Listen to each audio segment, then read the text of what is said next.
Smash that like button. Okay, there's not a lot more news going on. We already know Skinny from the 9. He got slapped up, the shrimp slapped out of him at the hibachi bar. He's making all kinds of excuses for that right now. And, as we know, YB and Almighty J is trolling him, and they're trolling back. Okay, that's not even part of this story. We got Kodak Black. He thinks he's Tupac. Michael Rapaport didn't like that. Then Wendy Williams they're saying she's on the edge right now because, Kevin, her husband, there's pictures of him and his mistress, and she's admitted that she's been relapsing and a bunch of other stuff. Let's just get into these stories and then we'll keep it moving for the night. There might be more in a minute, but for now, this is Jordan Tower with JT News. Hit that bell, hit that subscribe button, hit that thumbs up button, guys. Good vibes, gang. Smash that thumbs up button, guys. I appreciate you guys so much, and let's just stay positive out here, man. Okay, so Kodak Black, he thinks he's Tupac, or he thinks he's better than Pac, or whatever, blah, blah, blah.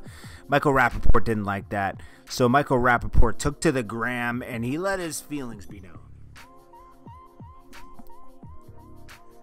Black, the non-rapping rapper, said that he should be looked at in the same category as Nas, Tupac, and Biggie. He also said that Tupac and Biggie only became legends because they died. Duke, you're not dope. You're not a dope rapper. You have no skill set. You have no flow. You have no vernacular. Without the face tats, the wild hairdo, and the short stint in prison, you'd be working at UPS. Like Biggie said, don't be mad, UPS is hiring. That would be you. No disrespect to UPS. Comparing yourself to those dudes is a guy playing basketball in his backyard shooting air balls, comparing himself to an NBA player. You're not even a top 10 mumble rapper. The fuck out of here with that crazy shit.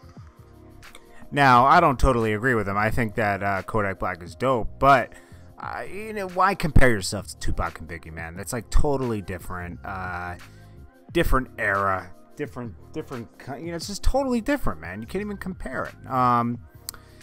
Then let's get into another story, because who cares about that, right? Lonzo Ball cuts ties with Big Baller co-founder Alan Foster. We never heard of this guy, but $1.5 million is missing. Crazy, man. Lonzo Ball severs ties with Alan Foster, co-founder of Big Baller brand. Over a missing $1.5 million, Ball alleges that he used his access to my business and personal finances to enrich himself. Well, that's a big allegation, so I hope he can prove it because, now it's being reported publicly. So, anyways, then the last story we got is Wendy Williams, okay? We're seeing photos of her husband and his mistress, on vacation. They're having a great time, and, Wendy just took a break. Allegedly, the mistress was pregnant, and allegedly she's back using, or she was tempted to be using. That's why she said she went to a clean house to stay clean. She doesn't want to relapse. She has a son. She wants to stay clean for her son. Tough, man. It's tough. It's tough. She's been in a long-term marriage, and she just sad to see, man. But maybe it's more toxic than it is anything. Maybe she needs to move forward, but that's almost impossible when you built a life with somebody like that. Another thing, Nas salutes Nav with surprising Bad Habits cosign. What?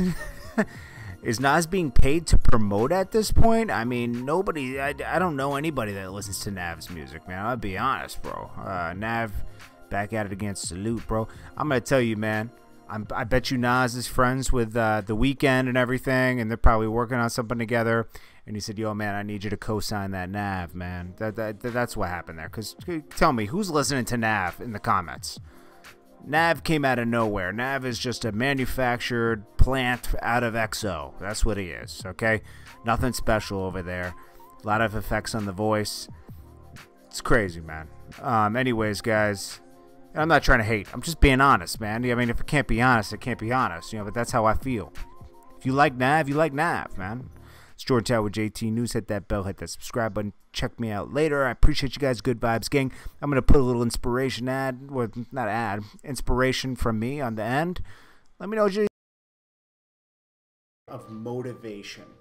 Now, in this talk, I'm going to be talking about how to be a winner, how to captivate people, and how to be magnetic to people, like how to attract people to you.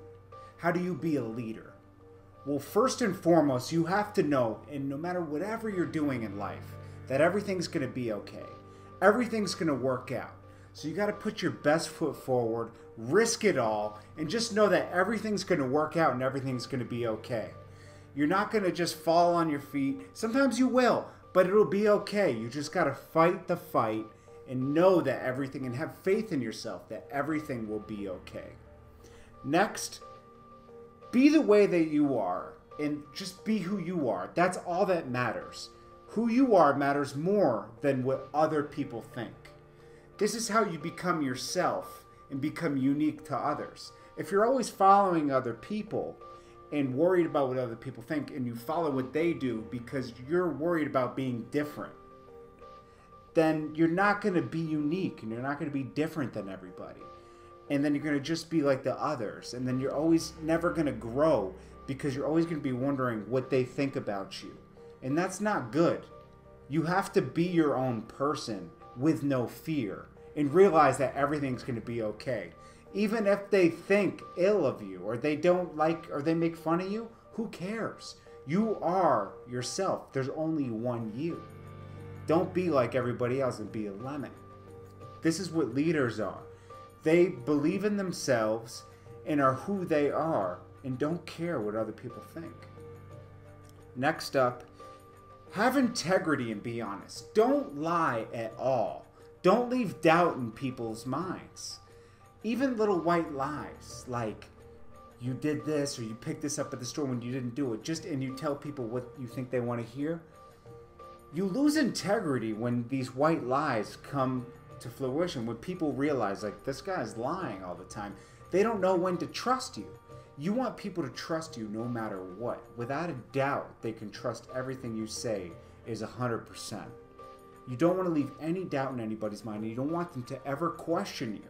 A true leader, you lead, and you realize that once you follow them, they are telling you the truth, and that everything is going to be okay when you follow this person, because they wouldn't lead you down the wrong path. And if they are, they're going to be honest with you about it. You're hurting yourself. Even stop lying. If you ever tell white lies, stop it today. Stop telling lies today, because you're just hurting yourself. Okay, next up, don't persuade people. Ask once, and if they don't follow through, let it go. Because when you start trying to convince people and persuade them, you seem needy. And when you seem needy, you seem desperate. And people don't want to be around desperate people. You just ask once and you move on. And you go to the next thing. Keep it moving. Don't just keep trying to persuade people. They're going to be like, why is this guy want it so bad? It's like, you so need it so bad. You seem so desperate that they just want to push you away. And this is a way to demagnetize and push people away from you. And you do not want to do that. And you don't spend an ounce of time convincing anybody. You ask them once, and if they don't like it, let it go. Be confident in your purpose. When you walk into a room and people ask you what you're doing, what are you doing here? Don't feel like you're just bragging. Be proud of what you're doing. Brag about it. Say, yeah, I'm going to do this, and I'm doing this, and I'm going to do this next week. People like that. You have a plan. You're about something. Don't think that you're just bragging. You know how when you get into small chat with people and they're like, oh, yeah, I'm working on this. Be very confident and be very clear in what you're doing. Act like you have a plan, okay? You have it all planned out. You have it all figured out. You have a set path you're on. You're going to do this, and then you're going to do this, and then you're doing this. Or I'm doing this, this, and this. And this is why I'm going to get to this. People like that. People are like, oh, this guy has it figured out. Or this guy has a blueprint in his mind of where he's going in life. That means a lot. That means a lot to people when you're in a group of people, okay? And next, be first. Be a leader. Be the first to volunteer. Be the first to do everything. Like, be the first to have an opinion. Be the first to applaud somebody and doing a great job. Be the first. Leaders are always first. Be the first to jump out the plane when you're doing a skydive. Everything, it applies to everything. Just be the first person. Don't hesitate. Lead the pack. This is a true leader. And then where I started, I said, everything will be okay. Do all this and realize that it'll all be okay. It'll all work out. You are who you are. You don't have to follow the next person. You be confident in who you are. Know your path. Be honest. And it'll all work out. And then always be first. And people will follow you. And you will lead. And you will be on the path to the success that you're destined to get in life. Okay? And people will want to be around you. And you will have this ambiance of a winner. And that's what you just got to follow these steps. This is like the core to your being. Stop lying if you're lying today and realize everything will be okay.